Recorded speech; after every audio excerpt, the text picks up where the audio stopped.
Once again सुबह से चल रहा है सिलसिला हमारे टॉपिक्स का, है ना। आज आपके सामने जो मेहमान हमारे हैं, डिफरेंट डिफरेंट फील्ड से हमारे जो मेहमान हैं। अभी हमारे पास डॉक्टर भट्ट साहब थे, जिनका आपने सुना, उन्होंने आपको होम गार्डन्स के बारे में कितना कुछ बोला।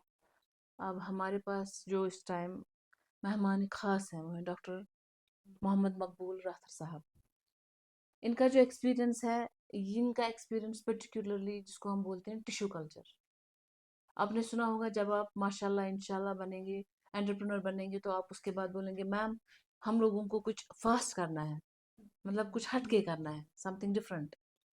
तो उस टाइम आपको याद आएगी डॉक्टर मोहम्मद मकबूल साहब की, कि सर ने हमें क्या बोला। क्योंकि जैसे कल हमने बात की, पहले हमने कहाँ से स्टार्ट किया, फिर कहाँ हम पहुंच गए, अब हम कहाँ पे पहुंचेंगे। क्योंकि लेक्चरों का दौर तो चलता रहेगा, लेकिन किस जगह पे कौन सा लेक्चर बोलना है वो इस ट्रेनिंग से आपको पता चल जाएगा।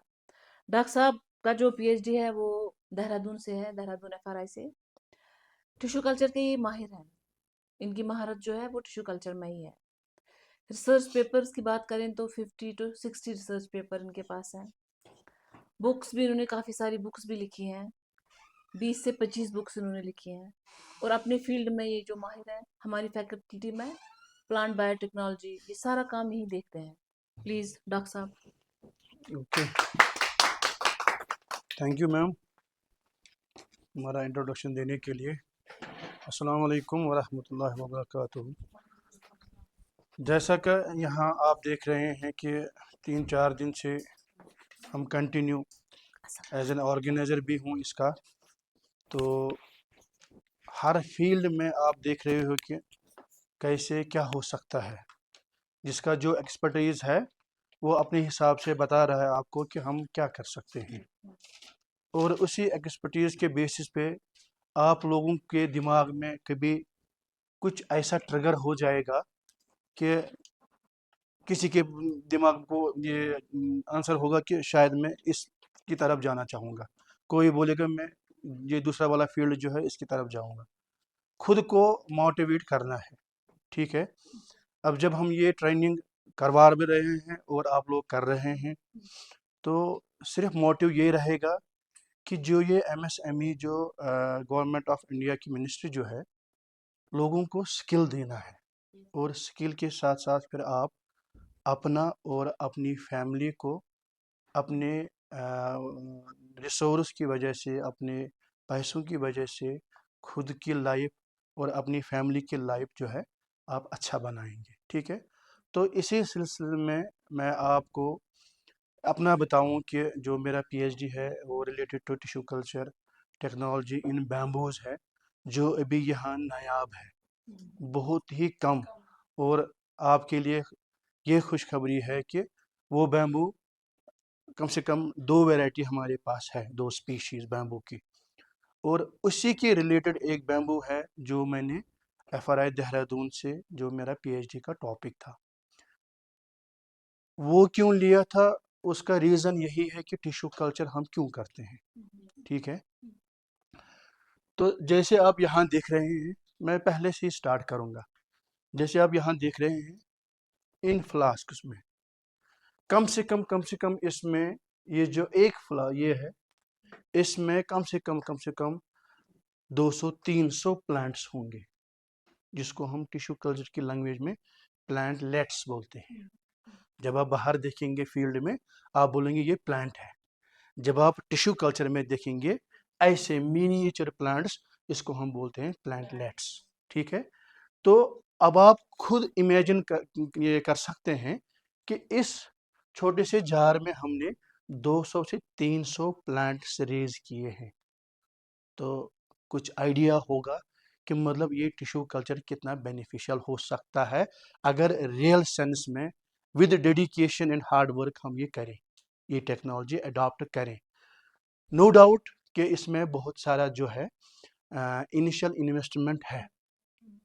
जो बड़ी बड़ी कंपनीज हैं, अगर आप लोगों ने कभी कभी अगर आप जाएंगे पंजाब, हरियाणा, इन जगह जब जाएंगे, जो हमारी फास्ट ग्रोइंग स्पीशीज़ है हमारे यहाँ, वो पॉपुलर है, जिसको हम कश्मीर में फ्रेश बोलते हैं, ठीक है। और उन पॉपुलर्स में मतलब फसल में से सारे को ज़्यादा ये फास्ट ग्रोइंग पॉपुलस डेल्टॉइड्स, अच्छा ठीक, जिसकी रोटेशन एज जो है 7 से 8 साल या 10 साल मैक्सिमम हो सकती है। मतलब आपको रिटर्न्स जो है वो आपको 10 साल में मिलेंगी। और ये डिपेंड भी करेगा कि आपका ऑब्जेक्टिव क्या है। फॉर एग्जांपल, आपको अच्छी लकड़ी चाहिए तो आप 10 साल रख सकते हो। आपको पोल्स ही चाहिए, आप 7 साल से 8 साल तक ही उसको हार्वेस्ट कर सकते हैं, बेच सकते हैं। और जैसे आप लोगों ने देखा होगा कि जो ही यही पॉपुलर है आजकल, हम छतों में लगाते हैं। जब हम छत ये घरों के ये एस्टेब्लिश करते हैं तो यही लकड़ी वहाँ हमें काम आती है। या जब आप देख रहे होंगे कि जो कारपेंटर्स होते हैं, जब वो मकान बनाते हैं, जो वो फड़े लगाते हैं ना नीचे, फिर वो ये ईंटों का काम करते हैं, वो भी यही पॉपुलर फर्श का होता है। ठीक है, ऐसे ही फास्ट ग्रोइंग स्पीशीज जो है इक्लिप्टस है बाहर। और ये फास्ट ग्रोइंग स्पीशीज जो है, अब ये फास्ट ग्रोइंग स्पीशीज है, अब आप इनको डायरेक्ट सीड से रेज नहीं कर सकते हैं, उसमें प्रॉब्लम्स है। उसमें सीड वायबिलिटी जो है बहुत कम रहती है, कुछ दिनों के लिए रहती है। और जब सीड आया होगा, क्या पता उस टाइम मौसम कैसा होगा, आप कलेक्ट नहीं कर पाएंगे। ठीक है, और जैसे मैंने आपको बोला कि ऑब्जेक्टिव बेस्ड पे है ये टिश्यू कल्चर, या आप जो प्लांट स्पीशीज आप ले रहे हैं, आपको टिम्बर पूरा चाहिए तो आप पूरा 10 साल का रखेंगे। तो इसका मतलब हो गया, जो आपका अपना एम होगा, ऑब्जेक्टिव होगा, you will decide with that objective. आप पहले ही हार्वेस्ट करना चाहेंगे बेस्ड ऑन योर ऑब्जेक्टिव, आप 2 साल वेट कर सकते हैं based on your objective. But जो मैंने एग्जांपल दिया कि जो पंजाब में होशियार वगैरह जो है, जो इंडस्ट्रीज है, वुड बेस्ड इंडस्ट्रीज, आप लोगों ने घर में या यहाँ भी जो भी आजकल खिड़कियाँ दरवाजे आते हैं प्लाईवुड के बने होते हैं। अब आजकल डायरेक्ट वुड कोई नहीं लगाता है क्योंकि उतनी अवेलेबल ही नहीं है। ठीक है, तो ये जो प्लाईवुड है ये इन ही स्पीशीज का है। अब इतनी कंस्ट्रक्शन हो रही है, इतना बिल्डअप हो रहा है हर जगह, तो इसके लिए फिर ऐसे प्लांट स्पीशीज भी होनी चाहिए। तो यही क्राइटेरिया है कि ये जो प्लांट स्पीशीज हमारे फास्ट ग्रोइंग है, हम इन्हीं को यूटिलाइज करते हैं इन प्लांट टिश्यू कल्चर में। जो जो कमर्शियल है यूनिट्स है या वुड बेस्ड इंडस्ट्रीज है, उनकी अपनी वेल एस्टेब्लिश लैब्स होती है, टिश्यू कल्चर लैब्स। वहाँ पर्टिकुलरली साइंटिस्ट्स होते हैं वहाँ ये काम करने के लिए। ठीक है, जितने भी ICAR ये जो इंस्टीट्यूट्स हैं, वहाँ पे आप देखेंगे कि टिश्यू कल्चर लैब डेफिनेटली होगी।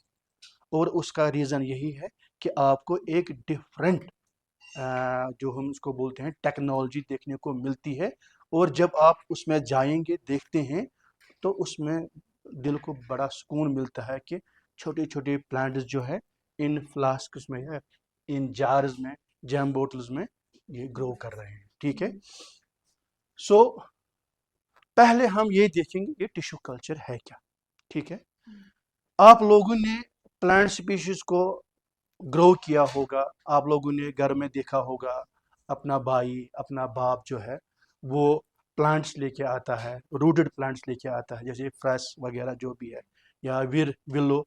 ठीक है, वो लेके आते हैं लगाते, या कभी कभी क्या करते हैं, वो जो उनके पास अपने ही होते हैं, चाहे वो जो हमें हमारा अभी ये ट्रेंड जो चल रही है होम गार्डन्स, वहाँ भी हो सकते हैं।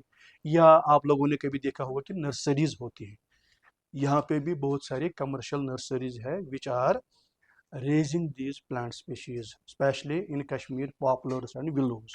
ठीक है, और यहाँ पे जो हम भी कर रहे हैं, बट हमारा मोटिव एक उससे हटके रहता है कि हमारा सिलेक्शन रहेगा, उसके बाद फिर हम प्लांट मटेरियल को बनाएंगे। क्वालिटी जो हमारा स्टॉक होगा वो बेस्ड ऑन द सिलेक्शन होगा। ठीक है, हम ऐसे नहीं किसी का प्लांट स्पीशीज का भी ये कटिंग लेके आएंगे, राइजोम लेके आएंगे और लगाएंगे, ऐसा नहीं है। क्योंकि जो मेरा डिवीजन है forest biology and tree improvement, तो इसमें हम क्या देखते हैं कि हम कैसे एक स्पीशीज को 5 साल में, 10 साल में, या हर साल कैसे हम इसको इम्प्रूव कर सकते हैं।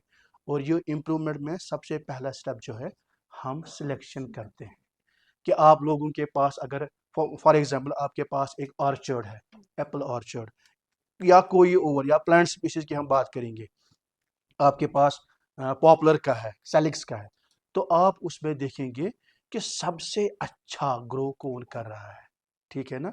तो वो एक क्राइटेरिया आपके लिए बनता है कि आप बाहर बाहर से देख रहे हो इस जो स्टैंड है वहाँ पे, चाहे फॉरेस्ट स्टैंड है, हॉर्टिकल्चर स्टैंड है, या कोई और जो है, आप वो स्टैंड में जाते हैं, देखते हैं, अपनी आंखों से देखते हैं कि कोई टेढ़ा तो नहीं है, किसी में नॉट्स तो नहीं लगे हैं, किसी में डिजीज तो नहीं लगी है, किसी के लीव्स जो है साफ है, ठीक है।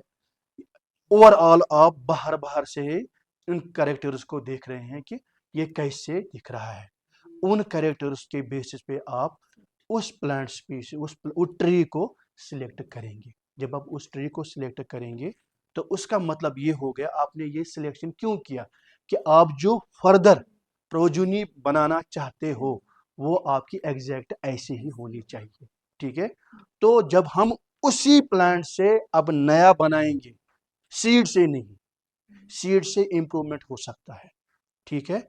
जनरली जब हम सीड से करेंगे, क्योंकि वो फर्टिलाइज्ड होता है मेल एंड फीमेल का, ठीक है, तो उसमें मेल का भी अपना कैरेक्टर होगा, फीमेल का भी, जो मिक्स होगा वो हाइब्रिड वगैरह उसमें आ जाएगा। फिर जो स्पिरिटी रहती है उसमें आपको थोड़ा कम समझ आएगा, यहाँ स्टूडेंट्स है उनको ये, तो इसमें ये चीज़ रहेगी।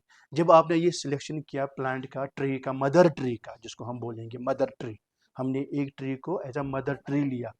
मदर ट्री इसलिए कहते हैं कि अब हम इससे न्यू जनरेशन अब रेज करेंगे, नया बनाएंगे अब। तो जब अब हमने ये सिलेक्ट किया तो ऑब्जेक्टिव यही है कि आपने पहली आंखों से देखा कि इसमें ऐसे ऐसे कैरेक्टर्स हैं, अब मैं यही कैरेक्टर जो है नए जो मेरे पास प्लांट्स आएंगे उनमें भी यही होना चाहिए, ठीक है। तो आप वहाँ से कटिंग लेके आते हैं, तो उसको हम बोलते हैं क्लोनल प्रोपोगेशन। क्या बोलते हैं? क्लोनल प्रोपोगेशन या एसेक्सुअल प्रोडक्शन, ठीक है। और जो सीड से हम करते हैं वो सेक्सुअल प्रोडक्शन होता है, ठीक है। तो उसमें जब हमें as a forest biology and tree improvement division हम काम करेंगे, जब हमें इम्प्रूवमेंट लेनी हुए तो हम उसमें क्रॉसेस करा के फिर हम नई नई वैरायटी जो है लेके आते हैं, निकालते हैं। तो यही क्लोनल प्रोपोगेशन का एक और टाइप जो है वो है टिश्यू कल्चर, ठीक है। अब आप यहाँ देखिए, बिल्कुल जो मेरा बैम्बू का काम था एग्जैक्ट ऐसे ही बैम्बू था, एक सिंगल नोड से। अगर आप लोगों ने सिंगल नोड, नोड पता है, चश्म बोलते हैं ना हम किसी का, जैसे हम आलू जब लगाते हैं तो हम वहाँ क्या, वहाँ जब हम घर में कर वो जब हमें वो प्लांट करना होता है तो हम क्या, जब वो काटते हैं डायरेक्ट आलू नहीं लगाते हैं ना, उसमें हम वो आई देखते हैं, चश्म, जिसको हम कश्मीर में चश्म बोलते हैं। तो वो अलग अलग हर किसी में रखते हैं, काट के करते हैं, ठीक है। और उसमें भी अगर आप लोग सिलेक्शन नहीं करेंगे ना, फिर आपको लगता है कि मतलब हमने इस बार अच्छे अच्छे आलू लगाए थे, कटिंग लगाई थी, बट वो जो प्रोडक्शन है वो उतना अच्छा नहीं हुआ। मगर ये फिर वही पे आ गया कि सिलेक्शन पे, क्योंकि हम क्या करते हैं, जो हमारे पास बड़े बड़े आलू होते हैं हम उनको पहले ही बेच देते हैं, क्योंकि उसमें रेट ज़्यादा आता है। यही है ना घर, मतलब मेरे घर में भी आपके घर में भी यही होता है, जो बहन ये माँ होती है तो बड़ा आलू जो है वो पहले ही बेच देते हैं। मगर जब आपको हर साल प्रोडक्शन इंक्रीज करना है तो आपको अपने घर में भी ये सिलेक्शन करनी है, जो आप लगाएंगे। इवन आप सीड्स लगा रहे हो ना, जैसे आप लोगों ने इतना सुना वहाँ सिथ में central institute for temperate horticulture, इतने हाफ वैरायटीज आपने देखी। तो आप जो घर में लगाएंगे ना, उस सीड में भी अगर आप देखेंगे कुछ बड़े होते हैं, कुछ मीडियम होते हैं, कुछ छोटे होते हैं कि नहीं। तो उसमें भी कोशिश ये रहनी चाहिए कि जो बड़े बड़े सीड से हम उनको अलग करें। उससे क्या होगा कि जैसे एक हेल्दी जो वो बड़ा होगा ना, तो उसके अंदर फूड रिजर्व अच्छे हैं, वो सीड अच्छा है, तो उसका मतलब ही है कि वो सीड हेल्दी है। जब आप हेल्दी सीड ही चूज करेंगे तो आपको जो उसके बाद जो प्रोजेनी जब रेज करेंगे डेफिनेटली वो हेल्दी ही होगा।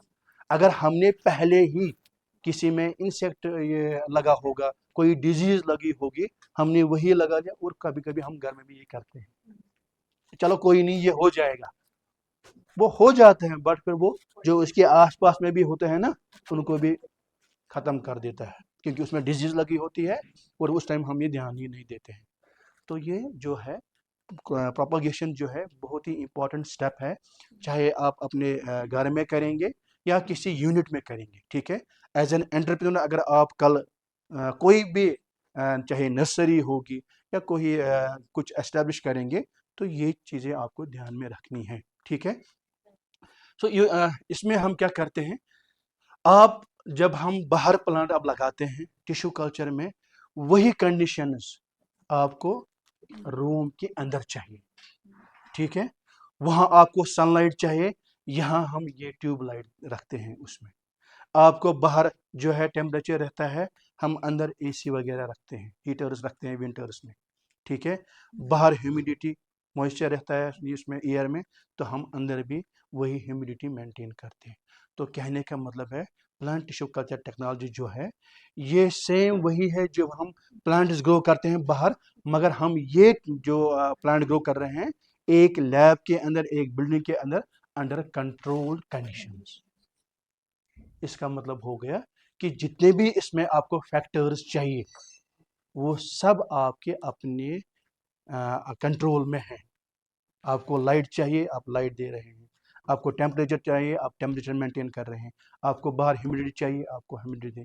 या मेन जो है आपका सॉइल जिसमें आप बाहर लगाते हैं, जो आप इसमें देख रहे हैं ये नीचे, ये जो है ना, ये सेमी सॉलिड मीडिया हम इसको बोलते हैं। इसमें क्या होता है, जो micro and macro nutrients plants को बाहर चाहिए होते हैं वो हम यहाँ आर्टिफिशियली ऐड करते हैं इस मीडिया में, जिसको हम सॉलिडिफाई करते हैं अगार से, ठीक है। अगर ऐसा है कि वो जिसमें भी जब आप डालते हैं इसमें वो सॉलिड हो जाता है, ठीक है। तो अब आप लोगों ने बाहर देखा कि सॉइल में आप लगाएंगे प्लांट तो वो उसमें सपोर्ट देता है। तो अगर यहाँ पे एक और टाइप का है जो है जिसको हम बोलते हैं विदाउट अगार, ठीक है, लिक्विड मीडिया, ये सेमी सॉलिड मीडिया है या सॉलिडिफाइड मीडिया इसको हम बोलते हैं। तो दूसरा होता है लिक्विड मीडिया, उसमें हम अगार ऐड नहीं करते हैं, वो हम उनके लिए यूज करेंगे जो खुद इसमें रह सकते हैं, डूब नहीं जाएंगे। अब जब आपका जो अभी जो चल रहा है agro forestry based home gardens, तो इसमें मोस्टली ऐसे प्लांट्स है जो खुद इसमें इस मीडिया में, लिक्विड मीडिया में खड़े नहीं रह सकते हैं, स्टेबल नहीं रह सकते हैं, वो डूब जाएंगे अगर आप लिक्विड मीडिया यूज करेंगे, ठीक है। ये लिक्विड मीडिया, जैसे मैं अपना एग्जांपल दे रहा हूँ, जो मेरे पीएचडी का था, जो बैम्बू वो बहुत ही हार्ड होता है, तो हम बैम्बू की छोटी सी एक्सप्लांट उसमें रख सकते हैं, उसमें ग्रो हो जाएगा, वो डूब नहीं सकता है। अब आप अगर थोड़ा सा आप देखेंगे मेडिसिनल एंड एरोमेटिक प्लांट्स या जितने भी home based agro forestry based home garden plants जो है वो बहुत ही नाजुक होते हैं, ठीक है। तो उनको हम डायरेक्टली वाटर इसमें लिक्विड मीडियम में नहीं डाल सकते हैं, ठीक है। तो इसमें ये जो हमने अगार डाल रखा है ये इसको सपोर्ट देता है बिल्कुल वैसे ही जैसे बाहर सॉइल उस प्लांट को सपोर्ट करता है, ठीक है।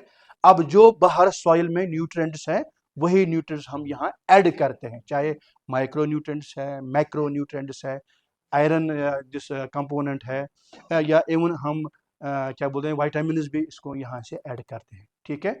सो कहने का मतलब है टिश्यू कल्चर टेक्नोलॉजी ऐसे है जिसमें हम प्लांट्स ग्रो करते हैं अंडर कंट्रोल्ड कंडीशंस। जितनी भी कंडीशंस उसके लिए चाहिए, फैक्टर जो ग्रोथ के लिए चाहिए, वो सारे हमारे कंट्रोल में रहेंगे, ठीक है। अब इसमें बेसिक फंडा क्या है कि आप जब हम टिश्यू कल्चर करते हैं, हम एक छोटा सा पार्ट जिसको हम टिश्यू कल्चर की लैंग्वेज में एक्सप्लांट बोलते हैं, क्या बोलते हैं, वो बहुत ही छोटा होता है, मतलब जिसमें एक बड रहेगा, जो इसको चश्म हम बोलते हैं, तो वो एक बड उसमें रहेगा, ठीक है। अब जब हमने मीडिया यूज किया है तो उस मीडिया में हम वो बड लगाएंगे, चाहे वो फिर वो एक्सिलरी बड हो, टर्मिनल बड हो या एपिकल मेरिस्टम हो, ठीक है। जितने भी हमारे पास ये जो, चाहे इवन सीड को भी हम एज एन एक्सप्लांट यूज कर सकते हैं अगर हमारे पास अवेलेबल होगा, उस प्लांट स्पीशीज का जिसको हम चाहते हैं टिश्यू कल्चर में रिवाइव करना। ठीक है, तो इसमें अब इसका फंडा क्या है, ये कैसे कर रहा है ये चीज, ये जो है इसका एक टोटीपोटेंसी एक कॉन्सेप्ट है। प्लांट्स आर टोटीपोटेंट, उनमें एक कैपेबिलिटी है। एक प्लांट जो ग्रो कर रहा है उसकी एक सिंगल सेल अगर आप लेंगे, सिंगल सेल पूरा कन्वर्ट हो जाएगा फुल फ्लेज्ड प्लांट में। ठीक है, तो उस कैपेबिलिटी को बोलते हैं टोटीपोटेंसी। अगर आप लोगों ने कभी सुना होगा कि खुदा न खास्ता किसी का लिवर डैमेज है, इसको लिवर ट्रांसप्लांट करना है, तो हमारी बॉडी में लिवर में ये कैपेबिलिटी है कि वो रिजनरेट करता है। उसमें जो डोनर होता है उससे छोटा पार्ट लेते हैं, मगर वो उसमें कंडीशन ये है कि वो हेल्दी होना चाहिए। ठीक है, और उसमें एज भी मैटर करती है, ज़्यादा एज होगी तो नहीं कर सकते, छोटा होगा तो नहीं एज अ डोनर बन सकता है। ठीक है, तो ये जो रिजनरेशन कैपेबिलिटी है इस ऑर्गन की, यही कैपेबिलिटी पूरे प्लांट की है। चाहे आप कोई भी सेल लेंगे, उठा के आपने बाहर से ली, आपने कंट्रोल कंडीशंस में डाल दी, तो वो वहां पे ग्रो करके उसमें रूट्स आएंगी, शूट्स आएंगी, लीव्स आएंगी, फुल फ्लेज्ड प्लांट में कन्वर्ट हो जाएगा। तो बेसिक पहला इसका फंडा है कि ये टोटीपोटेंसी है, कैपेबिलिटी है प्लांट सेल्स में, सिंगल सेल जो है कन्वर्ट हो जाता है फुल फ्लेज्ड प्लांट में। ठीक है, अब उसमें जब आपको ये पोटेंशियल है प्लांट्स में, फिर चाहे आपका ट्री है, चाहे आपका श्रब है, चाहे आपका हर्ब्स है, ठीक है, तो आप किसी में भी ये जो है टिश्यू कल्चर टेक्नोलॉजी यूज कर सकते हैं। अब ये किस में हम यूज करेंगे, ऐसा तो नहीं है ना कि जो बाहर प्लांट खुद ब खुद हो रहा है तो हम उनमें भी ये मतलब यूज करेंगे ना, ऐसा नहीं है। आप लोगों ने देखा होगा कितना प्रेशर है हमारे फॉरेस्ट्स के ऊपर, स्पेशली जो मेडिसिनल एंड एरोमेटिक प्लांट्स है। ठीक है, तो उनमें ओवर हार्वेस्टिंग हो रही है, ओवर एक्सप्लॉइटेशन हो रही है, इवन उनका हैबिटेट डिस्ट्रक्शन हो रहा है। जहाँ पे वो ग्रो कर रहे थे अब वहाँ पे उनको वो एनवायरनमेंट ही नहीं मिल रहा है। क्लाइमेट चेंज हो रहा है, ग्लोबल वार्मिंग हो रही है। जैसे आप लोगों ने अब तो शुक्र ऊपर वाले का है कि कल कल कल और परसों ये बर्फ हो गई, अदरवाइज आप देखते कितना ड्राई लॉन्ग पीरियड हमारा चल रहा था इन कश्मीर वैली, और जो यहाँ पे ऐसा नहीं हो रहा था। तो कहने का मतलब है कुछ फैक्टर्स हैं जो इसको ये ऐसा बना रहे हैं। अब जब ये चेंजें हो रही है तो डेफिनेटली ये इफेक्ट जो है हमारा जो फ्लोरा है, फौना है, उस पर भी आ जाएगा। और जो ये हमारे खासकर मेडिसिनल एरोमेटिक प्लांट्स, आप लोगों ने बहुत इनके बारे में सुना होगा, मुझे उस पर डिटेल में नहीं जाना है, मगर ये प्लांट्स भी आप एज एन एंटरप्रेन्योर ले सकते हैं। Even if you are going for home gardening, उसमें भी आप कर सकते हैं। ठीक है, तो उसमें फिर आपको क्या करना है, पहले जो है जैसे मैंने पहले बोला कि आप चाहे जो भी आप प्लांट स्पीशीज लेंगे उसमें सिलेक्शन होगा। ठीक है, यहाँ पे भी पहले एक्सप्लांट सिलेक्शन। ऐसा ना हो कि आपने मदर ट्री लिया, ठीक है, आपने बाहर बाहर से देखा, ठीक है, अब जब आपने अब एक्सप्लांट छोटा सा टुकड़ा जो हम उस मदर प्लांट से लेंगे उसको हम टिश्यू कल्चर में इनोकुलेट करेंगे, उसको हम बोलते हैं एक्सप्लांट। ठीक है, वो चाहे फिर वो एपिकल मेरिस्टम हो, शूट बर्ड हो, या कोई भी हो, कोई भी मेरिस्टम भी हो सकता है, या सिंगल सेल भी हो सकता है, या टिश्यू भी हो सकता है। ठीक है, तो हम पहले क्या करेंगे, उसी का सिलेक्शन करेंगे। हम वो एक्सप्लांट वहां से लेंगे उस मदर प्लांट से, और उसके बाद उसका स्टरलाइजेशन। सबसे इंपॉर्टेंट कॉन्सेप्ट जो टिश्यू कल्चर में है, you have to create aseptic conditions. इसका ये मतलब हो गया कि जब आप टिश्यू कल्चर किसी प्लांट स्पीशीज का कर रहे हैं, सबसे पहले आपको उस जो जिसमें वो ग्रो करेगा, जहां पे आप ये काम कर रहे हैं, जो कंट्रोल कंडीशंस है, वो एसेप्टिक कंडीशंस मेंटेन करनी है। उसका ये मतलब हो गया कि वहां कोई माइक्रोब नहीं होना चाहिए, कोई भी माइक्रोब्स, चाहे फंजाई हो चाहे बैक्टीरिया हो, ठीक है, जो इतने छोटे होते हैं जो हम आंख से नहीं देखते हैं। तो कहने का मतलब है कि आपको कितना सीरियसली इस काम को करना है, तभी जब आप हम ये बोलते हैं कि टिश्यू कल्चर में जब हम किसी को काम करना है उसको पहले ट्रेनिंग देते हैं 6 महीने 1 साल, डिपेंड्स अपॉन द पर्सन, तब वो उसमें स्किलफुल कहलाता है, स्किल्ड लेबर, स्किल्ड पर्सन। तो हम ऐसे ही जैसे हम बाहर नर्सरी में किसी को भी बोलेंगे चलो आ जाओ ये कटिंग लगानी है, वो लगाएगा, एक बार दिखाने वो लगाएगा। मगर जब आपको टिश्यू कल्चर में रहना है, टिश्यू कल्चर टेक्नोलॉजी सीखनी है, करनी है, तो you have to be skilful person. आपको हर चीज़ इसमें स्टेप बाय स्टेप पता होनी चाहिए, किस स्टेज में क्या करना है, और सबसे इंपॉर्टेंट जो है एसेप्टिक कंडीशन मेंटेन करनी है। जब आप एक्सप्लांट लेके आते हैं उस लैब में जहां पे आपने ये अपना एस्टेब्लिश किया हुआ है, उस एक्सप्लांट कलेक्शन से लेके टिल जब ये बाहर भी जाएगा तब तक आपको उसमें एसेप्टिक कंडीशन मेंटेन करनी है, ठीक है। तो वो एसेप्टिक कंडीशन जैसे होंगे वो कैसे आप क्रिएट कर सकते हैं, उसमें डिफरेंट स्टेप्स है, ठीक है। जैसे एक्सप्लांट जो है उसमें हम क्या करेंगे, उसमें एक्सप्लांट्स को भी हम स्टरलाइज करते हैं, ठीक है। चाहे अभी मैं दिखाऊंगा कितने हम डिफरेंट स्टरलेंट्स, जो हम स्टरलाइजिंग एजेंट्स जिसको हम बोलते हैं उनको स्टरलेंट्स बोलते हैं, तो वो हम यूज कर सकते हैं in laboratory, in tissue culture laboratory. तो जब हम आपने एक्सप्लांट सिलेक्शन किया उसके बाद हमने उसको स्टरलाइज किया, पहले जब आप लाएंगे आप सिंपल उसको वॉश भी करेंगे डिस्टिल्ड वाटर से, क्योंकि डिस्टिल्ड वाटर जो है हम खुद ही ये लैब कंडीशन में ही उसको बनाते हैं, ठीक है, और वो प्योर होता है। आप पहले उसको उससे साफ करेंगे, फिर उसके बाद जो मैं भी आपको दिखाऊंगा डिफरेंट स्टरलेंट्स हैं, हम क्या क्या यूज कर सकते हैं depending upon the species and depending upon the explant. जरूरी नहीं है कि हम एक स्पीशीज पे एक ही स्टरलेंट यूज करेंगे ना, हो सकता है कि कोई एक्सप्लांट जो है, फॉर एग्जांपल एपिकल मेरिस्टम हम लेंगे, तो वहां पे हम एक जो हम यूज कर रहे थे कोई स्टरलेंट उस टाइम वो यूज नहीं करेंगे, ठीक है। उसके बाद उसका जो दूसरा फेज आता है कल्चर इनिशिएशन।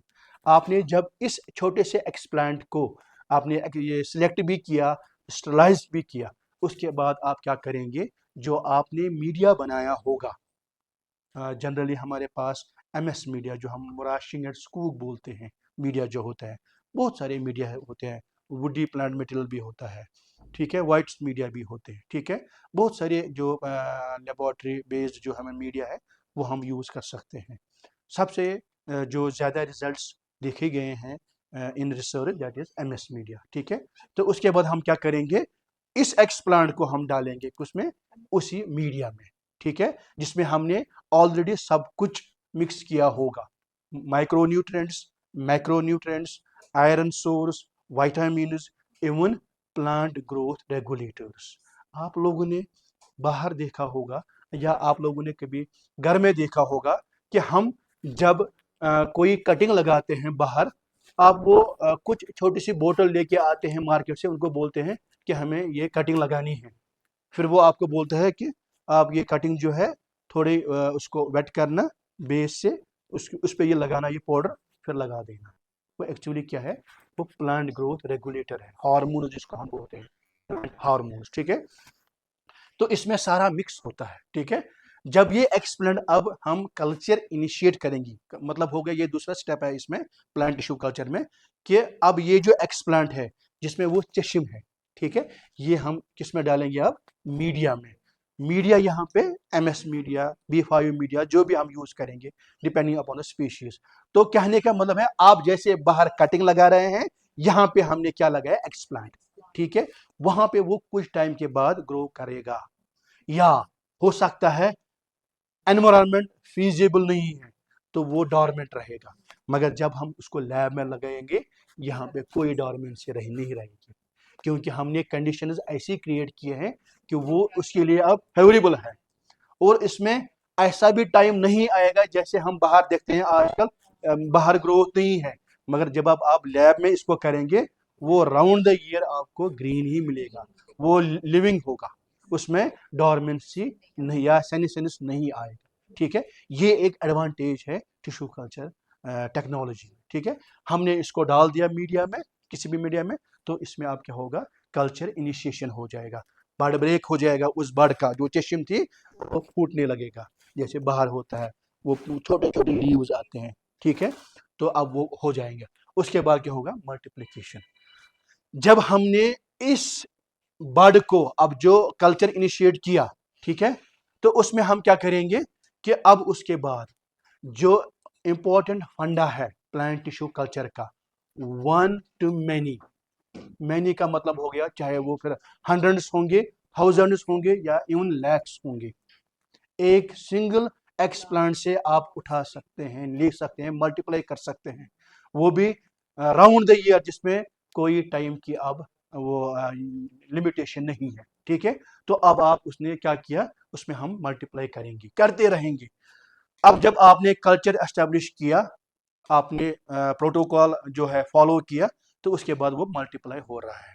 अब आप में क्या कर सकते हैं, जैसे मैंने अभी जैसे यहाँ पे दिखा रहा हूँ, ये एक गाजर का प्लांट है। ठीक है, इसमें जो सबसे फर्स्ट पहले यही हुआ था कि कैसे इसको जो है ऑर्गेनोजेनेसिस से इसको किया था। ठीक है, तो इस मेन प्लांट से या इस कैरेट प्लांट से हमने कुछ सेल्स लिए यहाँ से, उसको कल्चर में डाल दिया, फिर उसमें जो है सेल्स जो है ग्रो हो गई, मास बढ़ने लगा उनका, फिर आहिस्ता आहिस्ता जो है जो कैलस बनता है, जो सेल्स होते हैं जब वो कंटिन्यूसली ग्रो करते हैं, तो एक मास ऑफ सेल्स जब बनते हैं तो कैलस कहलाता है उसको। ठीक है, तो उसी से फिर ये वापस एक प्लांट वापस बन जाता है, डेफिनेटली इसमें फिर वापस एक फुल फ्लेज्ड कैरेट प्लांट आ जाएगा।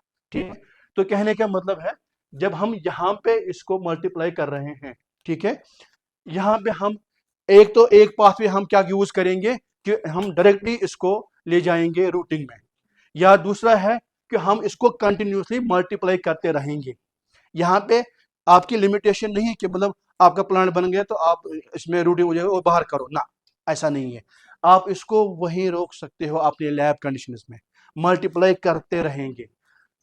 जो हम फिर एक जैसे आपको लगेगा कुछ लैग आ रहा है, कुछ मतलब अब ग्रोथ जो है कम हो रही है, तो आप क्या करेंगे कि उस कल्चर को फिर नए मीडिया में डालेंगे, नया मीडिया बनाएंगे, उसमें डालेंगे, उसको हम बोलते हैं सब कल्चर करना। जो हमने कल्चर पहले ही एस्टेब्लिश किया है, अब उसमें फिर से मल्टीप्लाई हो जाए तो हम उसको सब कल्चरिंग बोलते हैं प्रोसेस। ठीक है, तो उसके बाद क्या होगा, जब हम मल्टीप्लाई भी कर रहे हैं साथ साथ में, अब हम जब हमने देखा कि हम मल्टीप्लाई कर रहे हैं, मास मल्टीप्लिकेशन हो रहा है उसका, और हम साथ साथ में अब उसको रूटिंग में भी लगाएंगे। ठीक है, रूटिंग फेज में भी लाएंगे। उसमें क्या करते हैं, यहाँ पे सारा जो है ये हार्मोन्स का रोल है। जब आपने इनिशिएट किया culture even up to the rooting phase, यहाँ पे अब सिर्फ जो रोल है प्लांट ग्रोथ हार्मोन्स का है। जब आप मल्टीप्लाई कर रहे हैं वहाँ पे मेनली जो है साइटोकाइनिन्स हम यूज करते हैं। जब आपको अब रूटिंग में लाने हैं उनको, तो वहाँ पे हम क्या करते हैं, वहाँ ऑक्सीजन्स को ज़्यादा यूज करते हैं, IBA, NAA, IAA। ठीक है, ये डिफरेंट हार्मोन्स है। और कभी कभी क्या होता है कि हम मिक्स अप भी करते हैं ऑक्सीजन्स भी साइटोकाइनिन में। कभी कभी क्या होता है कि कुछ प्लांट स्पीशीज जो है वो रेस्पॉन्ड नहीं करते हैं सिर्फ साइटोकाइनिन में, जब हमें मल्टीप्लाई करना होता है तो हम उसको ऑक्सीजन भी ऐड करते हैं कम मात्रा में, कम कंसंट्रेशन में, तो उससे उसको ट्रिगर मिल जाता है उस सेल्स को, उस कल्चर को, फिर उसमें मल्टीप्लाई हो जाता है। जब आपको मल्टीप्लाई करना है तो आप यही फेज चलाते रहेंगे। जब आपको रूटिंग में अब लाना है, अब वहां पे क्या है कि ऑक्सीजन की कंसंट्रेशन ज्यादा रहेगी। ठीक है, इनिशिएशन में भी मल्टीप्लिकेशन में भी साइटोकाइनिन्स का रोल ज्यादा रहेगा। जब आप मल्टीप्लाई कर ये रूटिंग में लाएंगे, रूटिंग फेज में लाएंगे, तो वहां पे आप क्या होगा कि वहां पे ऑक्सीजन की जो है कंसंट्रेशन है वो बढ़ जाएगी। अब वो डिपेंड करेगा प्लांट स्पीशीज कि वो किस में रेस्पॉन्ड करेगा। वो IBA में करेगा, मेनली जो है IBA ही हम यूज करते हैं। मैक्सिमम जो रिसर्च दिखाता है कि IBA has most response from the plants, IBA जो हार्मोन है, ठीक है। तो यहाँ पे जब हमने इसको मल्टीप्लाई भी किया, तो आप यही देख सकते हैं कि कैसे क्या स्टेजेस हम यूज करते हैं इसी एक एक्सप्लांट को कनेक्ट करने से लेके फुल फ्लेज्ड प्लांट बनाने तक। स्टेजेस ये है, ये स्टेजेस 5 आती है। स्टेज 0 ये वही है, आपने मदर प्लांट को सिलेक्शन किया, उसके बाद उसको स्टरलाइज किया, ठीक है। तो अब आप ये देखिए, कभी कभी क्या होता है कि हम जो मदर प्लांट है फील्ड में ही उसको सिलेक्ट करते हैं, वहीं से हम एक्सप्लांट लेके आते हैं।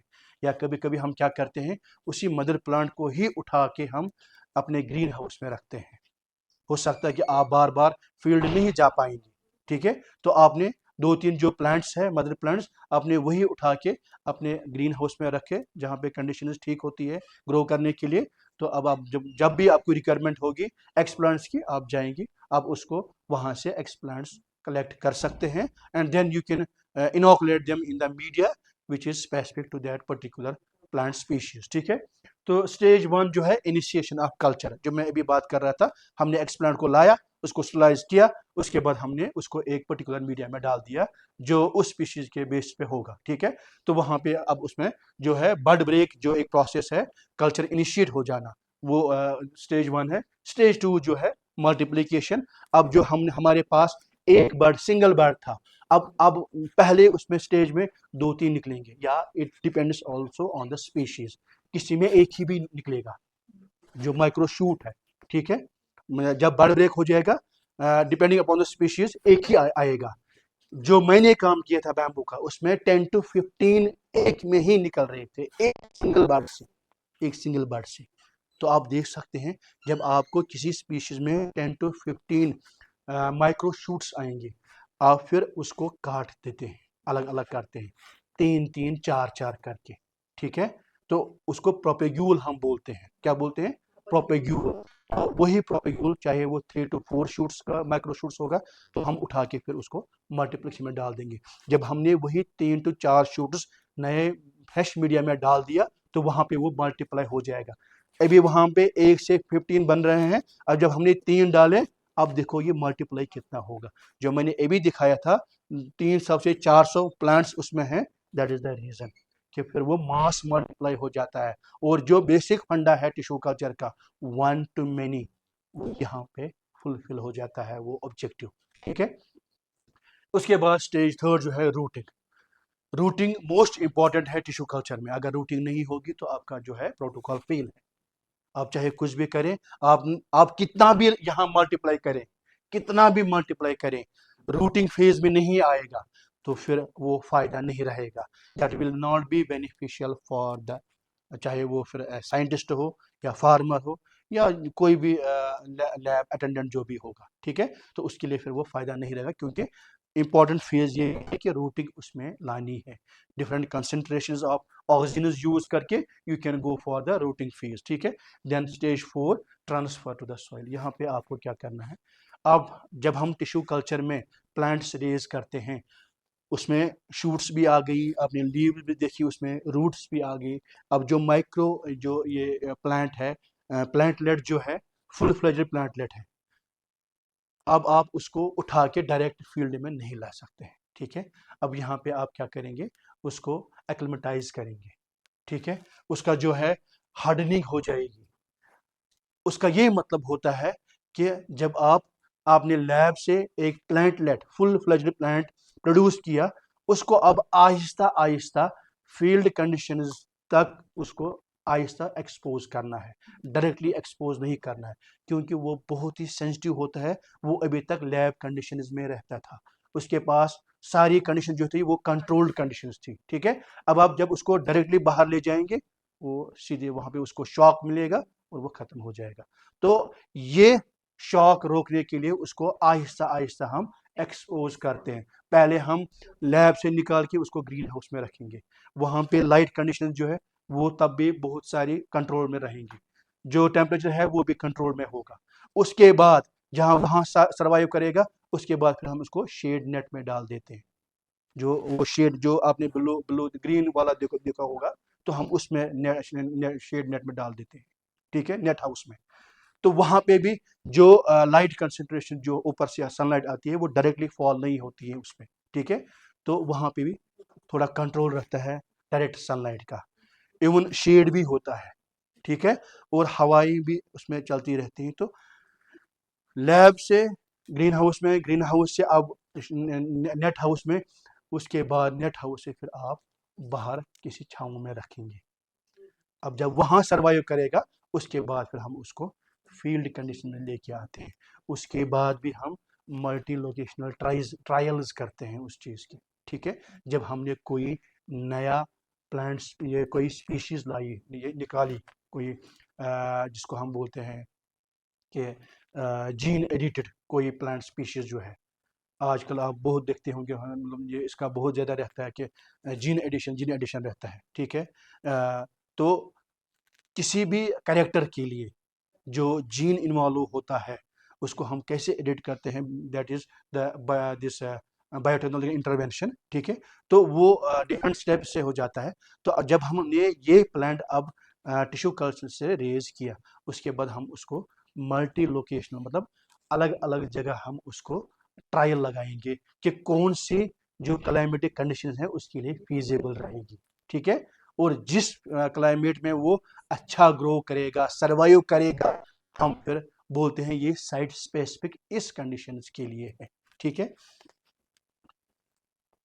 अब आप देखिए कि हम कौन से डिफरेंट स्टैलेंट्स, जो मैं अभी बात कर रहा था, कि चाहे हमने एक्सपेरिमेंट सिलेक्ट किया या उसके बाद चाहे सीड या कुछ भी, हम कौन से स्टैलेंट्स जो हम एसेप्टिक कंडीशंस क्रिएट करने के लिए हम यूज़ करते हैं और हम सक्सेसफुल हो जाएंगे। You can C in this table distilled water, जो मैं अभी बात कर रहा था, इवन डिटर्जेंट और टीपॉल और यू कैन सी लेबोलिन, ये सोप टाइप का होता है कि लिक्विड फॉर्म में होता है, कि हमने जो टिश्यू जो हमने एक्सपेरिमेंट यूज़ किया है, जो करना यूज़ है, तो हम उसमें इसका भी जो है ट्रीटमेंट देते हैं कुछ मिनट्स का।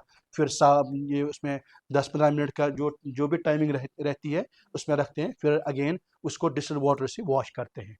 उसके बाद ऐसे ही इथेनॉल है जो जनरली लैब्स में होता ही है, इथेनॉल 70% जो हम यूज़ करते हैं, ठीक है। 30 सेकंड से 1 मिनट, ये या कभी कभी हम इसको जो ड्यूरेशन है वो ज़्यादा भी हो सकता है, ऐसा नहीं है कि ये कन्फाइंड है कि 30 सेकंड से 1 मिनट। कभी कुछ स्पीशीज ऐसी होती हैं जिनको हम 2 मिनट भी यूज़ करेंगे तब भी जो है उसमें इन्फेक्शन आ जाता है। So it depends upon the species and it varies from species to species. then you can see mercury chloride, most important जो हम टिश्यू कल्चर लेबोरेटरी में यूज़ करते हैं, दैट इज़ मर्क्यूरी क्लोराइड। मगर उसमें ये एक प्रॉब्लम है कि ये एनवायरनमेंट फ्रेंडली नहीं है, इससे टॉक्सिसिटी क्रिएट हो जाती है। तो इसके लिए फिर अल्टरनेटिव ही यूज़ करते हैं, इसको बहुत कम यूज़ करते हैं। अदरवाइज ज़्यादा सक्सेस रेट जो है ये मर्क्यूरी क्लोराइड में ही है। और मैंने खुद जैसे आप यहाँ पे देख रहे हैं 0.05 टू 0.1%, इवन मैंने 0.15% भी यूज़ किया है इन बैम्बूज, क्योंकि वो डिफरेंट स्पीशीज है, ठीक है। So it depends upon the species also. You can see one more is sodium hypochloride, calcium hypochloride, hydrogen peroxide. Even sometimes अगर आप लोगों ने कभी देखा होगा, हमने स्टरलाइजेशन किया, कल्चर एस्टेब्लिश हो गया, उसके बाद हमें पता चलता है कि इसमें इन्फेक्शन हो गया। तो उसका ये रीज़न होता है कि वो उस प्लांट के जो हमने एक्सप्लांट यूज़ किया है उसके अंदर रहा होगा, चाहे वो बैक्टीरियल इन्फेक्शन है या ये फंगल इन्फेक्शन है। तो उस चीज़ को रोकने के लिए you go with the antibiotics, कभी कभी हम एंटीबायोटिक्स उसको भी देते हैं, ठीक है, या फंजीसाइड, बैविस्टिन, कार्बेंडाजिम। तो मैंने खुद जो है बैविस्टिन बहुत यूज़ किया है इन बैम्बूस में, ठीक है। तो ये डिफरेंट स्टरलेंट्स है which you can use simply to create the aseptic conditions in tissue culture laboratory, ठीक है। उसके बाद आप देख सकते हैं इसकी इंपॉर्टेंस क्या है। जो आप ये आप बोल रहे हैं कि हम टिश्यू कल्चर करेंगे, इसकी इंपॉर्टेंस क्या है। आप पहले ही देखेंगे ट्रू टू टाइप क्लोन, मैं अभी बोल रहा था क्लोनल प्रोपोगेशन, ठीक है। हमने किसी मदर प्लांट को सिलेक्ट किया, वहां से कटिंग ले लिया, हमने नर्सरी में लगा दिया। हम उसी मदर प्लांट को एक छोटा सा जो है पार्ट लेते हैं जिसको हम एक्सप्लांट बोलते हैं इन टिश्यू कल्चर लैंग्वेज, तो हमने वही लगाया अपनी लेबोरेटरी, अपने इसमें कंट्रोल कंडीशन में। तो जो हमने टिश्यू लिया है, जो हमने पार्ट लिया है, वो हमने उसी प्लांट से लिया है।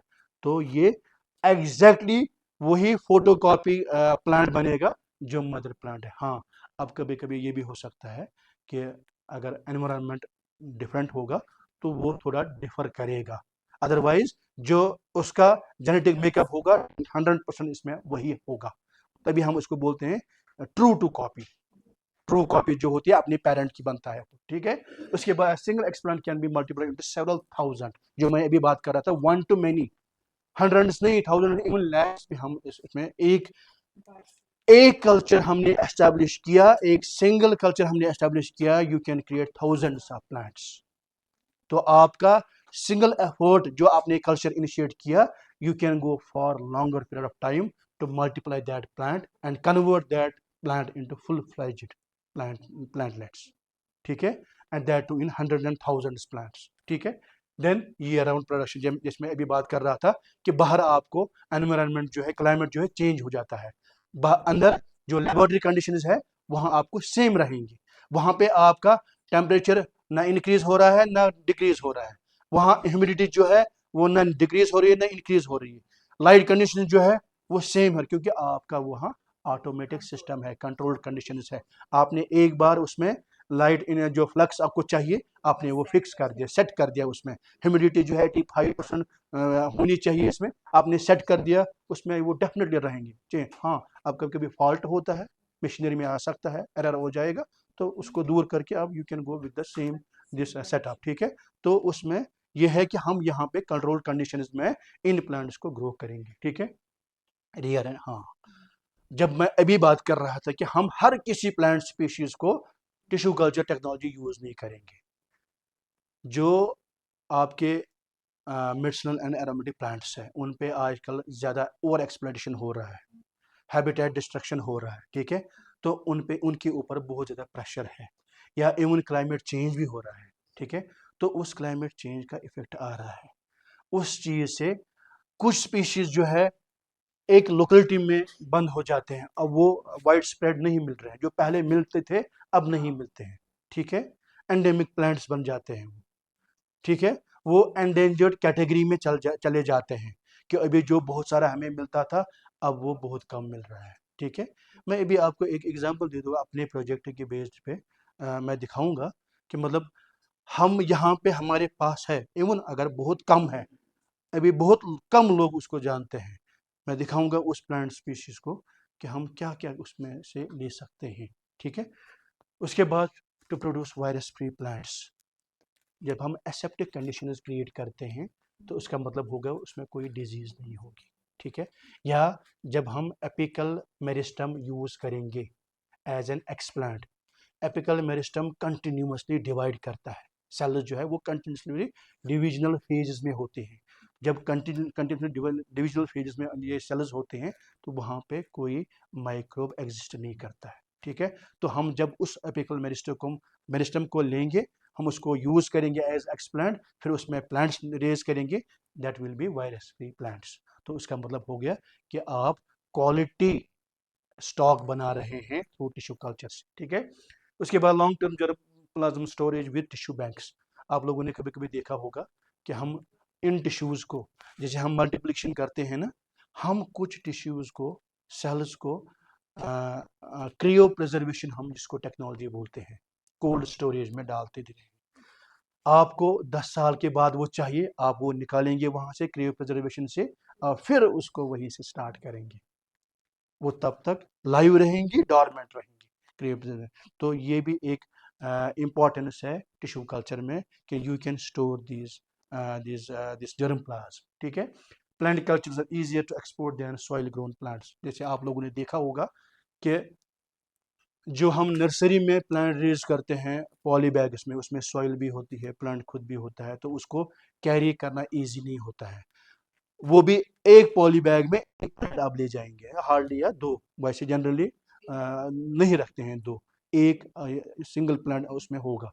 जब आप मैंने अभी आपको दिखाया एक सिंगल फ्लास्क में आपकी 200 टू 300 इवन समटाइम्स 500 प्लांट्स आप कैरी कर सकते हो एक स्मॉल ग्लासवेयर में, that is the importance of this tissue culture. और जो स्पीशीज जिनका बाहर चाहे सीड में प्रॉब्लम है या कटिंग से नहीं हो रहा है, हम उस स्पीशीज को लेके आते हैं टिश्यू कल्चर में। उन स्पीशीज को जिनका ये बाहर प्रॉब्लम हो रहा है, चाहे सीड नहीं बन रहा है या सीड बन रहा है तो वायबिलिटी ज्यादा देर तक नहीं रहती है, या कुछ स्पीशीज ऐसे होते हैं जो रेस्पॉन्ड ही नहीं करते हैं कटिंग्स, लेयरिंग, ग्राफ्टिंग, जो डिफरेंट मेथड्स है प्रोपगेशन के, तो हम उसको इस प्लांट टिश्यू कल्चर में लेके आते हैं। ठीक है, वर्ल्ड वाइड इंडस्ट्री जो है बिलियंस में इसमें है।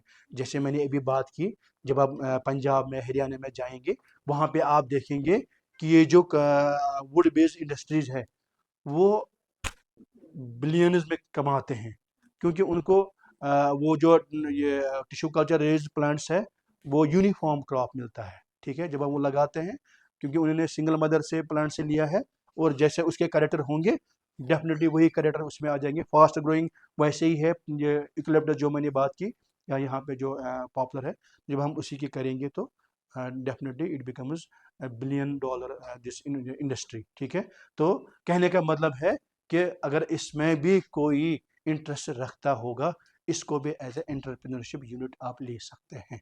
फिर चाहे जितने भी आप प्लांट स्पीशीज को करना चाहेंगे, यू कैन रेज दम, यू कैन ग्रो दम इन कंट्रोल्ड कंडीशंस।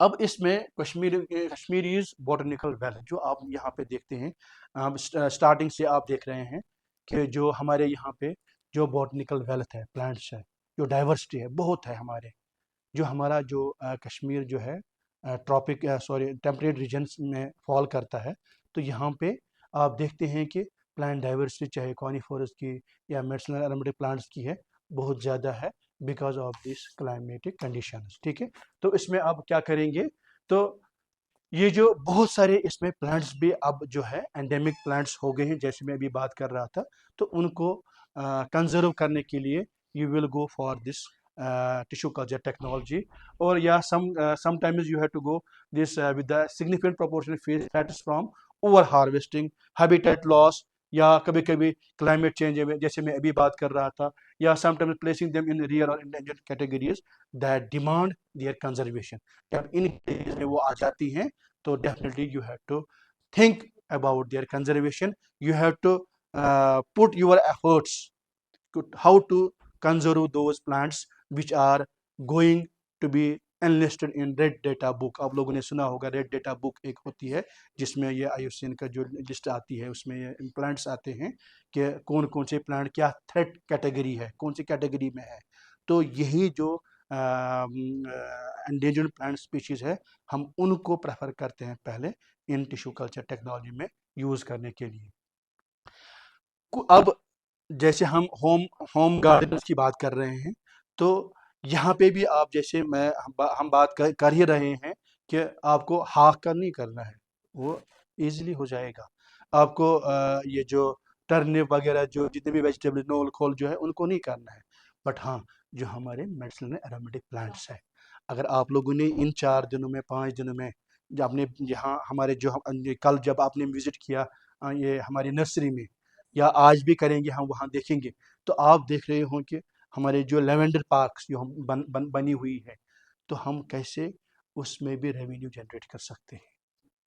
इवन जो रिसोर्स पर्सन रहे होंगे मेडिसिनल एरोमेटिक प्लांट्स में, उन्होंने आपको बताया होगा कि कौन कौन से मेडिसिनल प्लांट्स हैं जिनको आप लेके आप इसको एस्टेब्लिश कर सकते हैं एज ए यूनिट, जो आपको फ़ायदा दे सकते हैं फिर आगे फॉर फ्यूचर में। तो ये डिफरेंट प्लांट स्पीशीज जो है हम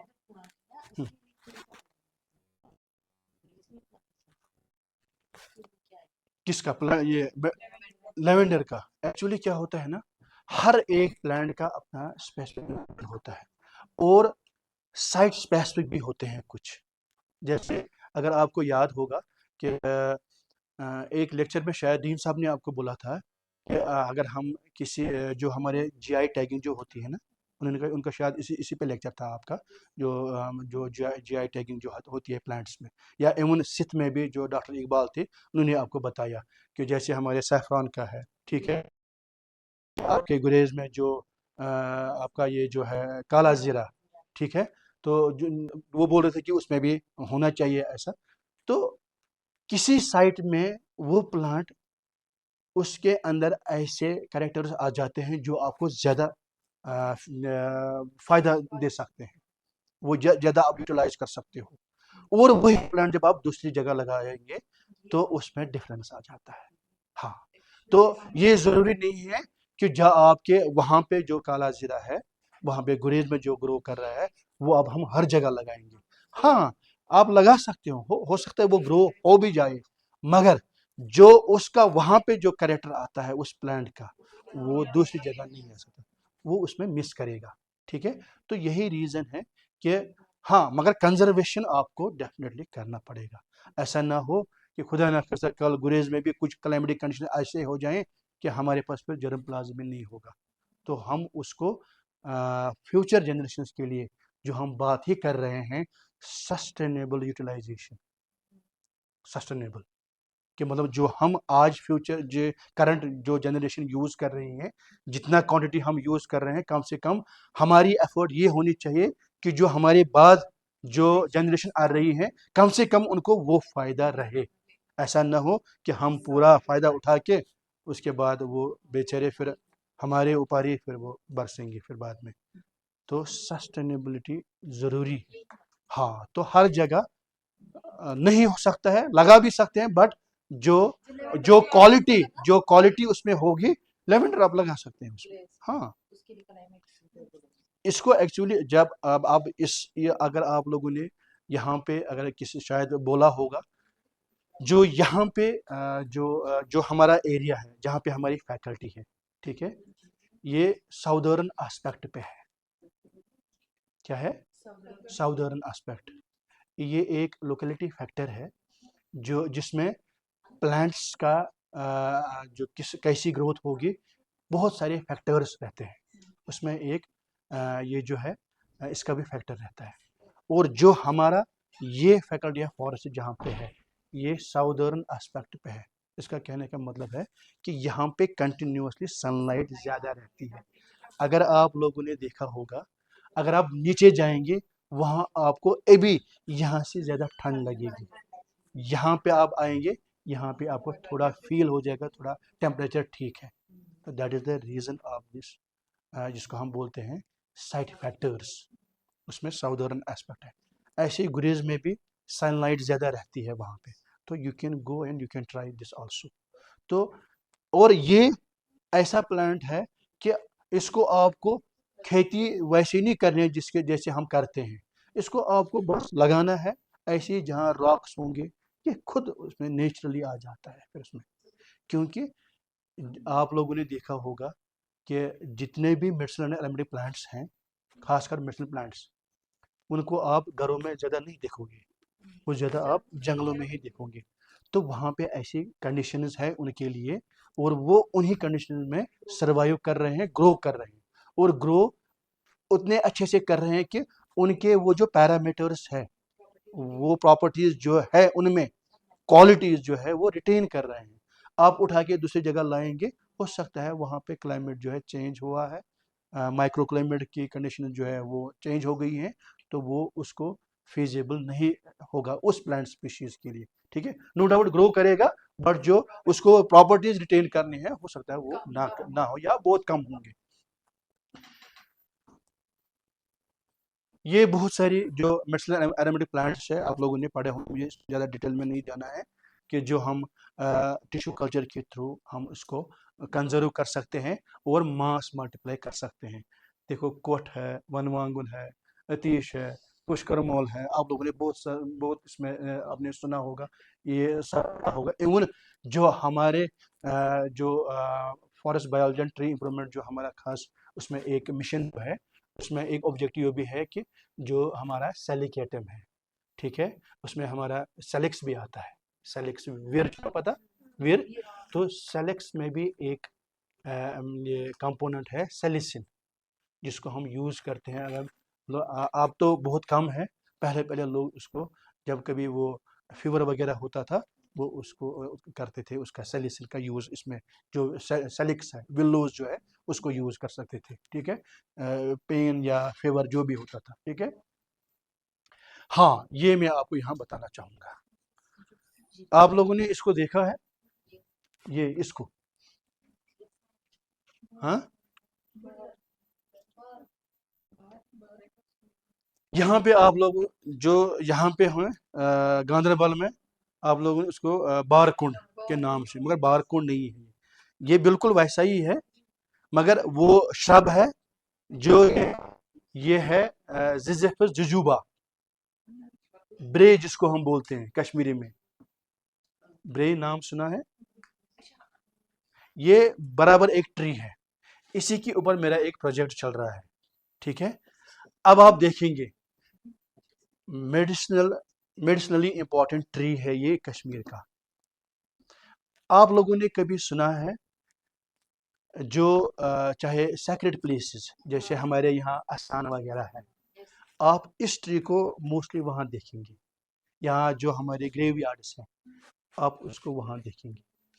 इवन मेरे गाँव में वहाँ पे भी ये प्लांट्स हैं, ट्रीज हैं, ग्रो कर रही हैं। ठीक है, तो उसी से मेरा आइडिया जो है इस प्रोजेक्ट का आ गया। और इसमें इसको चाइना बोलता है कि फ्यूचर फ्रूट।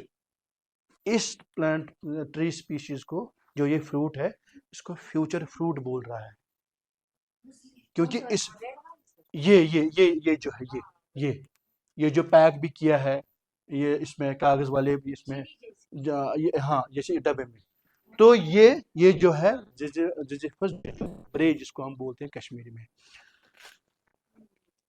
आप लोगों ने अगर किसी के घर में नहीं तो है, गांव में अगर कहीं पे होगा, जब जो हमारी माएँ दादी जो होती हैं वो आज भी बोलते हैं, जब किसी बच्चे को खुजली होती है ना, कशन आसान कुछ बच्चे सिवान ना, उसको फिर क्या करते हैं, इस ट्री से, सुनो इधर, इस ट्री से लीव्स लेके आते हैं, इस ट्री से लीव्स लेके आते हैं, उसको फिर उबालते हैं घर में, उसका जो डिकॉक्शन निकलता है ना, उससे फिर नहाते हैं। और हमारा एक्चुअली ये था कि हम सोचते थे कि ये आसान है तो इसकी वजह से कुछ मतलब हो रहा है, अदरवाइज इसमें इस ट्री में मेडिसिनल प्रॉपर्टीज है, इसकी ऐसी प्रॉपर्टी। और जब आप इस फ्रूट को कलेक्ट करते हैं, आप इसको ड्राई करोगे, क्या करेंगे, ड्राई करेंगे ना, जब आपको मन करेगा ना खाने का, उसको वापस पानी में डाल दो रात को भिगोने के लिए, जब सुबह आप उठेंगे बिल्कुल वापस ऐसे ही होगा।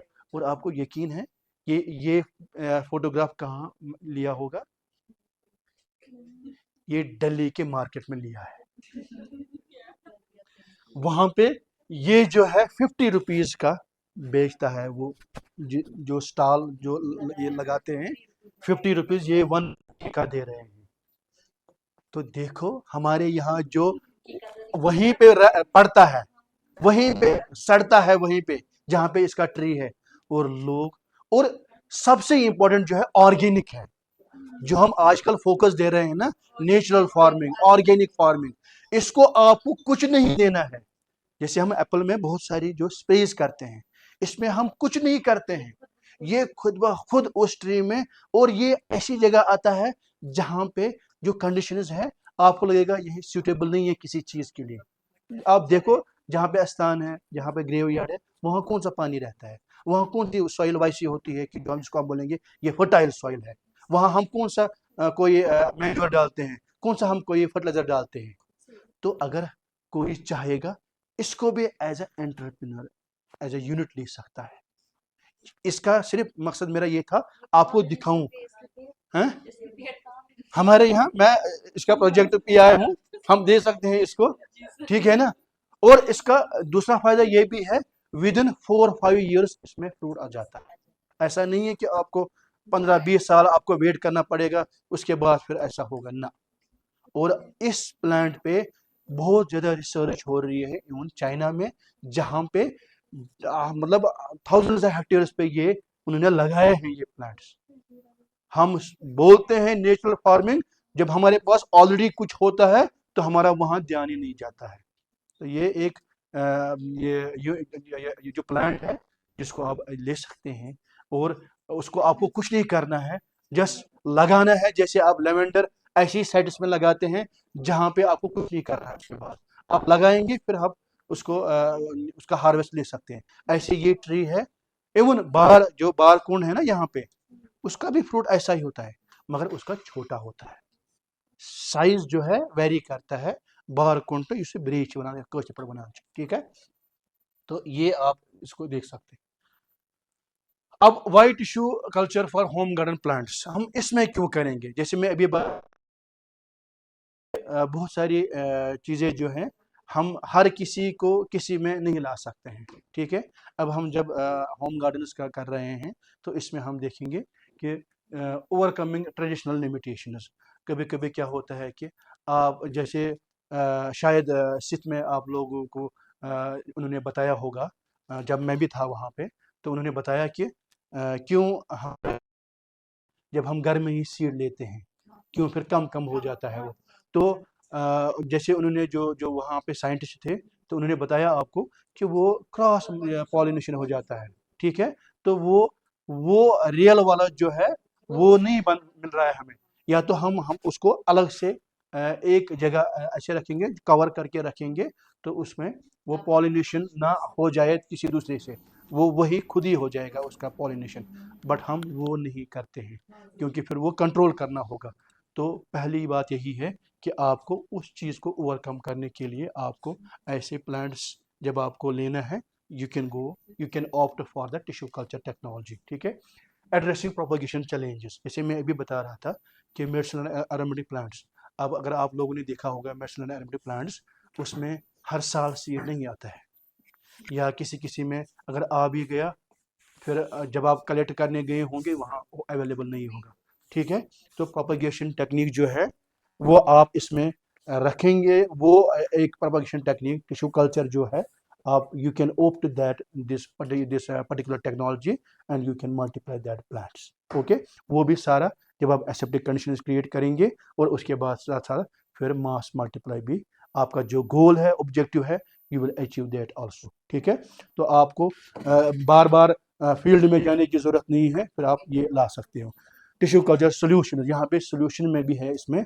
जैसे हम बता रहे हैं कि वो लिमिटेशंस को एड्रेस करता है, कि मतलब आपको बाहर प्लांट्स अगर सीड भी मिले होंगे, हो सकता है सीड सारे फील्ड नहीं होंगे, पॉलिनेशन नहीं हुई होगी, ठीक है, या वायबिलिटी नहीं रही होगी, तो टिश्यू कल्चर उसको एड्रेस करेगा, ठीक है। Dramatically accelerates the multiplication rate, जैसे मैं अभी आपको दिखा रहा था कि आपने एक प्रोपोगेल फिर सब कल्चर किया तो आपको कंटिन्यूसली वो मल्टीप्लाई हो जाता है, ठीक है। Producing thousands of plant in the time traditional methods yield this. तो उसमें ये होगा कि जो आप ट्रेडिशनल मेथड यूज कर रहे होंगे तो उसमें उतनी मास मल्टीप्लिकेशन नहीं हो सकती है when you go for the this tissue culture technology, ठीक है। इसको मैं यहाँ स्किप कर देता हूँ। अब ये जो चैलेंजेस जो है एंड फ्यूचर प्रॉस्पेक्ट्स इन कश्मीर, यहाँ पे आप कैसे इसको कर सकते हैं? हाँ, सबसे पहले जैसे मैंने पहले ही आपको बात बोली कि इनिशियल इसमें इन्वेस्टमेंट है। ऐसा नहीं है कि मतलब आपने 2-3 खंबे खड़े किए, टीन और शेड ऊपर लगा दिया तो मैं इसमें आप ये करूँगा, ऐसा नहीं है। इनिशियल इन्वेस्टमेंट में है, बट जब आप इनिशियल इन्वेस्टमेंट इसमें करेंगे definitely you will get the benefits afterwards, ठीक है। इसमें कुछ जो इंस्ट्रूमेंट्स है, जो इक्विपमेंट्स हैं, वो आपको लानी पड़ेगी, उसको यूज़ करना। और सबसे इम्पोर्टेंट जो है स्किल्ड लेबर को भी यूज़ करना होगा, स्किल्ड पर्सनस को, नॉट लेबर, स्किल्ड पर्सनस। तो आपको उनको लगाना होगा जिनको हर स्टेज में एसेप्टिक कंडीशंस मेंटेन रखनी होगी, जो मोस्ट इम्पोर्टेंट है। इवन अगर आपने प्लांट लेट बनाया, फाइनल स्टेज पे आ गया, वहां पे अगर कभी बाई चांस आपकी फूंक उसमें चली गई तो पूरा खत्म हो जाएगा, ठीक है। उसके बाद human resource needs, skill labour, उसमें पर्सनस आपको चाहिए, स्केलिंग कंसिडरेशंस, ठीक है। उसमें फिर आपको डिफरेंट प्रोटोकॉल्स डेवलप करने होंगे, क्योंकि एक प्रोटोकॉल स्पेसिफिक हो सकता है एक प्लांट स्पीशीज के लिए, वही स्टेबल दूसरे स्पीशीज के लिए नहीं हो सकता है। So it varies from species to species. और प्रोटोकॉल जो है डेवलप तभी होगा जब आपने इनिशियल कल्चर किया, फिर फाइनल उसका प्रोडक्शन भी हो गया, उसके बाद वो सर्वाइव भी करेगा फील्ड में। ये पूरी जो आपने स्टेप्स लिए एक्सप्लांट सेलेक्ट करने से, स्टरलाइजेशन, फिर इनिशिएशन कल्चर, मल्टीप्लिकेशन, रूटिंग, फिर हार्डनिंग, फिर फील्ड ट्रायल, तो ये सारा एक प्रोटोकॉल डिफाइन करेगा इस प्लांट स्पीशीज का, ठीक है।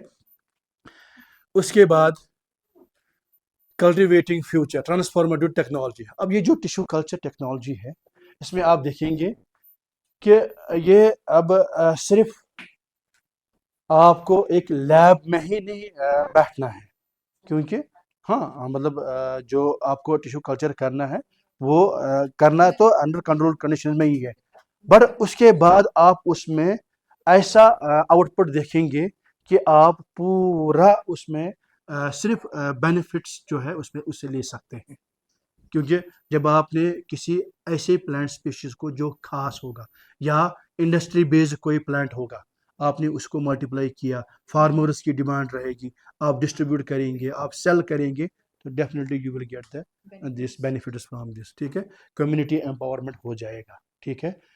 जैसे कभी कभी आप लोग देखते होंगे कि जैसे पहले भी बात हो रही थी कि विंटर्स में यहाँ सब्जियाँ हम क्या खाते हैं, ड्राई वाले खाते थे, अब वो टाइम नहीं है।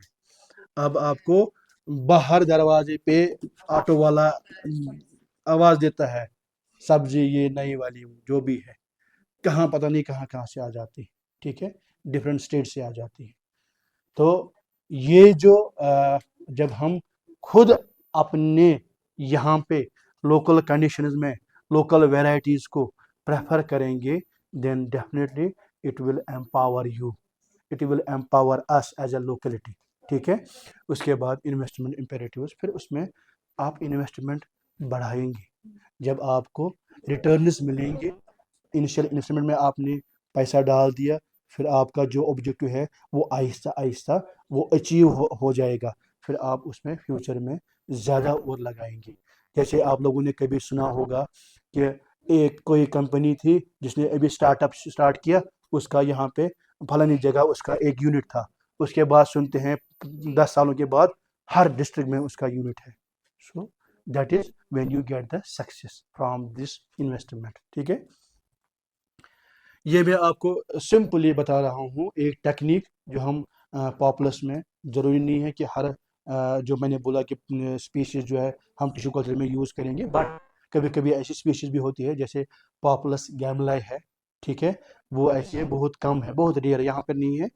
मैंने खुद उसका टिश्यू कल्चर में अपने जो मेरे कोलीग थे उनका उसमें असिस्टेंस दिया था। तो आप देख सकते हैं कि कैसे हम इस पॉपुलस को या पॉपुलर को हम एक्सप्लांट्स जो है, ये जो है पूरा इसमें जो है कल्चर है इसका, हमने या तो हम इसी से लेंगे, या जैसे मैंने आपको बोला कि हम पहले वहाँ से कटिंग भी ला सकते हैं उस ट्री से, हम जो है जो हमारा मिस चैम्बर रहता है वहाँ लगाएंगे, उससे जो शूट्स निकलती है ना, पहले पहले अगर रूट्स ना भी आएंगे शूट्स निकल आ जाते हैं, जो वो शूट्स है हम उसको एज एक्सप्लांट यूज कर सकते हैं। तो you can take them and you can mass multiply this particular plant and then transfer it to the soil, ठीक है। और यहाँ पे हम ये भी कर सकते हैं कि जैसे हमने ये यहाँ पे इनडायरेक्ट ऑर्गेनोजेनेसिस है, इसमें डायरेक्ट भी है इनडायरेक्ट भी है। मतलब डायरेक्ट मतलब हो गया कि आपने जो एक्सप्लांट डाला वहाँ से आपकी शूट्स आ गए, रूट्स आ गए, आपने उसको ट्रांसफर कर दिया। दूसरा होता है कि इनडायरेक्ट है, इनडायरेक्ट का मतलब हो गया इसके बिटवीन में कैलस फेज आ जाता है, मतलब आपने एक्सप्लांट लिया, उसमें सेल्स जो है मल्टीप्लाई हो जाती है, मास मल्टीप्लिकेशन हो जाता है सेल्स का, वो एक ग्रुप बन जाता है सेल्स को, जिसको हम कैलस बोलते हैं। उसको कैलस फेज जब बीच में आ जाए, कैलसिंग के बाद उसमें फिर वो प्लांटलेट जो है जनरेट हो जाते हैं। तो यहाँ पे हम क्या कर सकते हैं, इवन जो मेरा एफआरआई में एक कोलीग था, उसका शीशम पे काम था इसी टिश्यू कल्चर में, तो उसने different concentrations of fungi, spores में आता है वो, तो वो उसको ट्रीट किया, उससे उसमें डाला, इनोकुलेट किया। हम उससे ये देख सकते हैं कि जितना हम कंसंट्रेशन डाल रहे हैं, फंजे मतलब हम एक किस्म का मान लो जहर डाल रहे हैं, ठीक है, क्योंकि लैब कंडीशन में हमें क्या करना है, एसेप्टिक कंडीशन मेंटेन करनी है। जब हम यहीं से फंजे डाल रहे हैं, अब ये क्यों डाल रहे हैं, क्योंकि इस प्लांट स्पीशीज को बाहर प्रॉब्लम है फंजे से, बिल्डिंग हो रही है इस प्लांट स्पीशीज को। तो उसका यही वहां ऑब्जेक्टिव था कि हम यहीं पे ऐसी सेल लाइन्स ये एस्टेब्लिश करें जो रेजिस्टेंट होंगी फंजाई की। हम कंसंट्रेशन जो डालेंगे डिफरेंट कंसंट्रेशन, उसमें देखेंगे कि किस किस कंसंट्रेशन में कोई ऐसी सेल है जो बन रही है, बच रही है, जिसको इफेक्ट नहीं हो रहा है। जब उसमें इफेक्ट नहीं होगा तो इसका मतलब हो गया कि आप उस कल्चर को रेजिस्टेंट बना रहे हैं। जब आपने अब वही सेल उसको मल्टीप्लाई किया, प्लांटलेट बनाया, उसके बाद फील्ड में डाल दिया, तो उसको वहां फंगल इन्फेक्शन कोई कुछ नहीं करेगा। तो क्योंकि वो पहले से ही उसको रेजिस्टेंट, इसीलिए यहाँ जैसे ये पॉपुलस है सॉल्ट स्ट्रेस। जब इनमें जब सॉल्ट एक्चुअली आप लोगों ने देखा होगा जितने भी ये पॉपुलर्स है नॉर्मली स्ट्रीम बैंक से अलोंग जो हम वहाँ लगाते हैं इनको, ठीक है। तो कुछ ऐसी जगह ये होती है जहाँ पे जो वाटर होता है वो साल्टी होता है, ठीक है। तो हम इनको सॉल्ट स्ट्रेस देते हैं यहाँ पे हम क्या करते हैं, सॉल्ट की कंसंट्रेशन हर मीडियम में चेंज करते हैं, इंक्रीज करते हैं। फिर हम देखते हैं कि कौन कौन सी कंसंट्रेशन पे इसमें जो सेल्स है वो सर्वाइव कर रही हैं, ठीक है। कंसंट्रेशन बढ़ा रहे हैं तो हो सकता है कभी कभी ये भी हो सकता है कि हमने कंसंट्रेशन ज़्यादा डाल दी, वो सारे डेड हो जाएंगे। और ये मैंने खुद ऑब्जर्व किया है कि मतलब कैसे डिफरेंट कंसंट्रेशन में कुछ कुछ सेल्स जो है सर्वाइव करती हैं। फिर हमने उसको वहाँ से निकाल के उसको मल्टीप्लिकेशन फेज में लाया और उससे प्लांट्स जनरेट किए और वही जनरेट्स फिर फील्ड कंडीशन में उनको डाल दिया, ठीक है। So this is all about the tissue culture when you are using this particular technology for not only multiplication but also for conservation, ठीक है। और इसमें सिर्फ आपको जो लोकली जो प्लांट्स हैं सिर्फ वही नहीं कर सकते हैं कंजर्व। अगर आप चाहें कि आप किसी और स्टेट से भी, किसी और कंट्री से भी ला सकते हैं, क्योंकि इसमें उतना ज़्यादा कॉस्ट नहीं आ जाएगा जो हमें ट्रांसफर में लगेगा, क्योंकि एक कल्चर में आप 200 से 300 प्लांट्स लेके आ सकते हैं। So it is very much easier to carry. No doubt कि इनिशियल फेज जो है इसका इनिशियल इन्वेस्टमेंट कॉस्टली रहता है, but afterwards you will get the benefits, you will reap the benefits from this particular technology, and then it will ultimately lead to that person who is dealing with it to increase his this livelihood and become a source of his sustenance. Not only that person, फिर वो employ भी करेगा कुछ और लोगों को, उनको भी उसमें जो है लाइवलीहुड जनरेट हो जाएगा। सो ये टिश्यू कल्चर जो है एक इम्पॉर्टेंट एक टेक्नोलॉजी है जिसको हम यूज़ कर सकते हैं ऐसी प्लांट स्पीशीज़ में जो एंडेंजर्ड या जिनमें ऐसी कोई प्रॉब्लम होगी जहाँ पे वो बाहर सर्वाइव नहीं कर पा रहे हैं, या बाहर सीड्स या जर्म्यूल्स जिसको हम बोलते हैं वो नहीं हो पा रहे हैं कि उसको हम मल्टीप्लाई करें, तो हम उन स्पीशीज़ को इसमें ला सकते हैं। So thank you. अगर कुछ क्वेरी होगी तो आप बोल सकते हैं, किसी भी रिलेटेड अगर आपको लग रहा है कि कुछ आपके दिमाग में कहीं कंफ्यूजन है। All right, okay, thank you so much.